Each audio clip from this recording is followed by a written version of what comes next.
Alright. I almost forgot. Kill me now. Yes! Second part of condensed thoughts, condensed of, Doctor Who 60th anniversary specials. 60th. Okay, right, let's do that over again. Doctor Who, I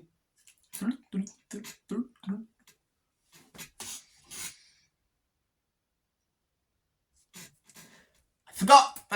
I almost forgot, but okay. Here's the second part of the Doctor Who 60th anniversary specials review. And it's Wild Blue Yonder. My condensed thoughts, I would rate this a solid 9 out of 10. That's right, a 9, close to a 10.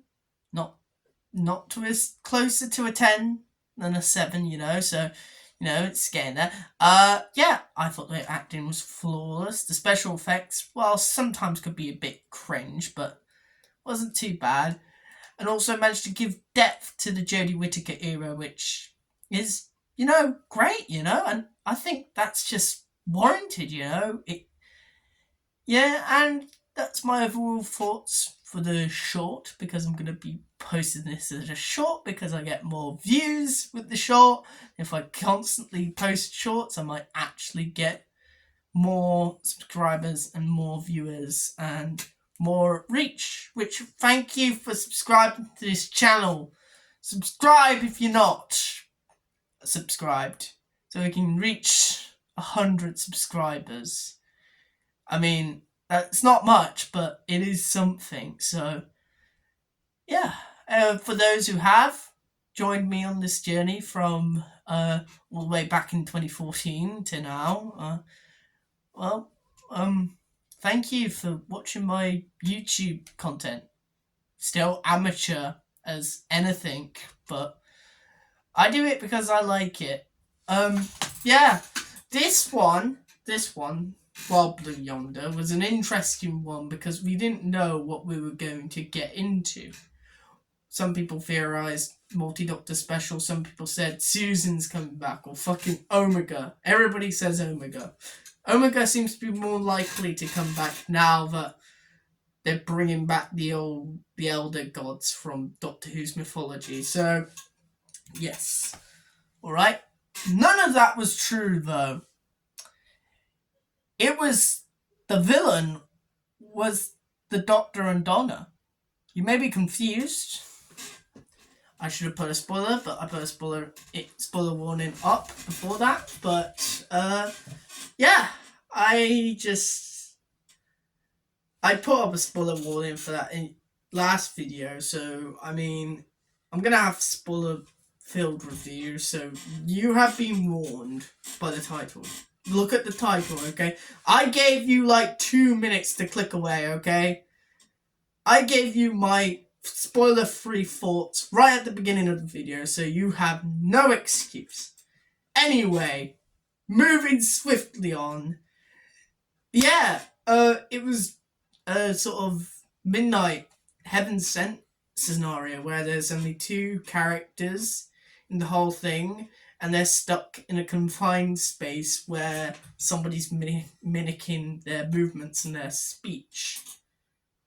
But it's also combined with a shape-shifting. It's sort of like The Thing, with the body horror aspect of this episode. I think they nailed the body horror down to a T. The practical effects were incredible. I liked the robot because I like robots. He does remind me of Marvin the Paranoid Android a bit, So I feel like this episode is mostly carried by Catherine Tate and David Tennant. And thank God Catherine Tate and David Tennant are 2 superb actors. Because this is practically a two-hander, and you really get the sense that this is them connecting on an emotional level for the first time since 2008. Well, from Donna's point of view, at least. So, it's been 15 years, Donna's got herself a kid, you know, the transgendered lady, non-binary, and you know, a lot has happened with the Doctor, and the creatures you manipulate him to like burst into tears, to use his emotions against him. He this incarnation is all the trauma, from what I can tell, that all the baggage, all the trauma, all the human emotions stuck into the Doctor, you know, that he doesn't want. He's simply tired of traveling. He's been traveling for so long and has caused so much suffering and so much pain, and all that angst just builds up over time, especially over. He's lived longer than any Gallifreyan, well, from what we know. Time War's a bit of a convoluted mess that I don't want to touch a 10 feet pole with.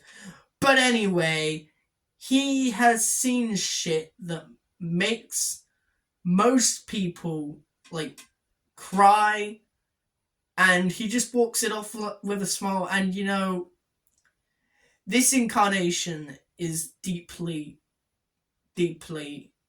troubled and needs a hell of a lot of therapy, because all the weight of the sins have started to like, the chains of his sins of his past start to weigh on him. You know, he's starting to feel the ache of it. He's no longer running away from his emotions again. And of course, David Tennant, superb acting. It wouldn't be a David Tennant Doctor Who story if he doesn't scream at least once. And yeah, he gives his best scream. And also you could tell that he felt a bit awkward when blimmin' Donna said, "But you don't know where you come from."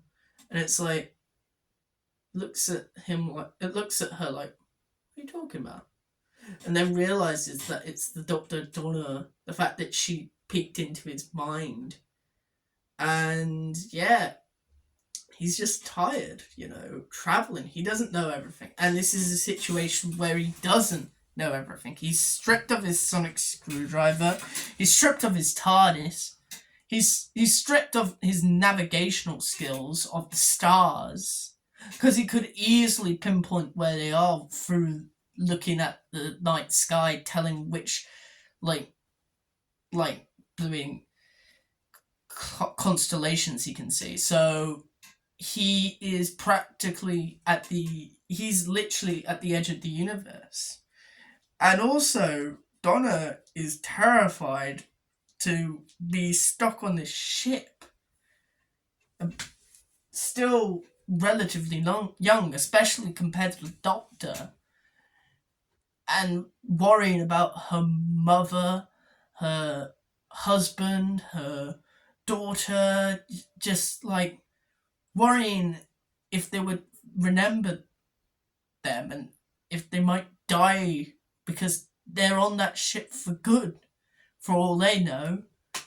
So they start to open up to one another, but they're not opening up to one another because it does a funny thing where it frames both Donna and the Doctor in the foreground, but also in the front ground, and in two different separate rooms, which you wouldn't notice on first glance. But as it switches back and forth between the rooms, you start to realise something wrong is happening. And yeah, these villains are creepy, but they're also kind of goofy. And that's why I can't give this episode a 10. The goofiness and the CGI of the villains, especially like when they're running down the corridor and they're turning all big and they become all big and floppy. That's not scary, you know. There are some legitimate jump scares in this episode, some well effective scares. My hands are. I think I got that. I think my hands are too. The arms are too long. There you go. The arms are too long. There you go.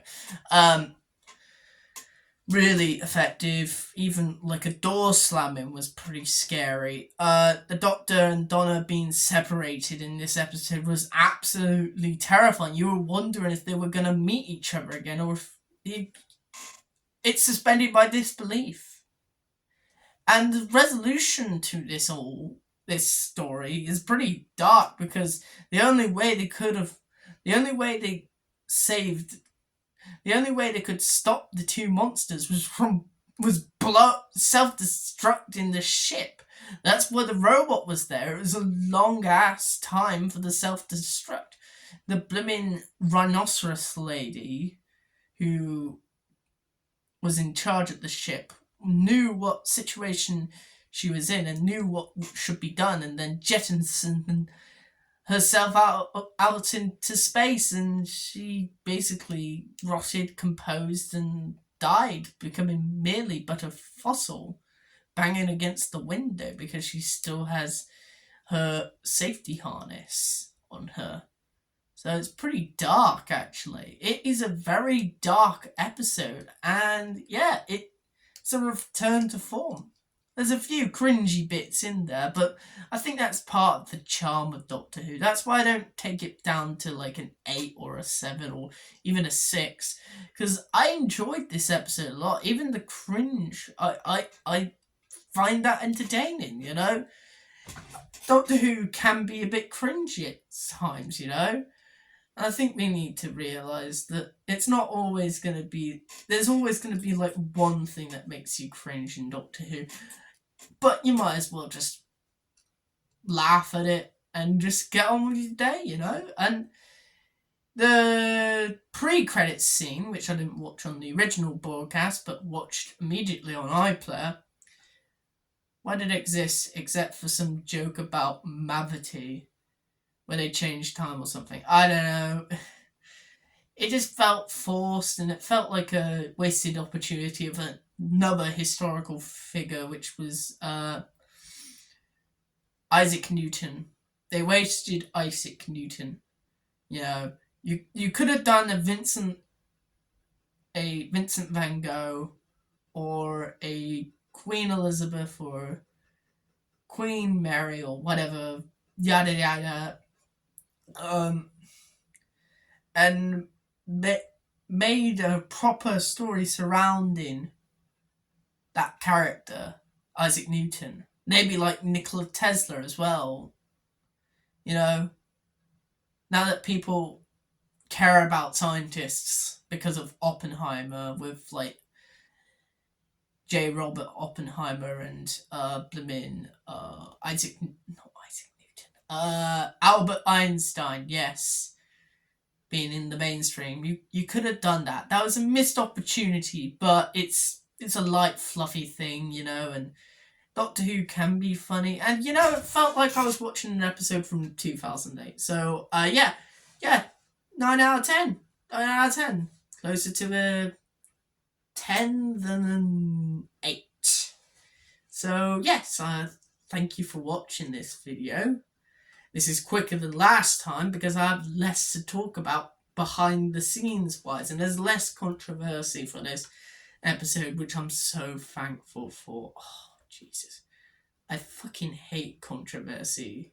Don't you? But anyway, I thank you for watching, and I will make sure I will get my Giggle review out on Saturday. The Saturday before Christmas. So I'll see you then. I'll also do a Christmas special, because I haven't got that much to do on Christmas, not gonna lie. So I'll see you all in those 2 videos, and Merry Christmas if we don't see each other again. Subscribe, like, share it with your friends, and goodbye.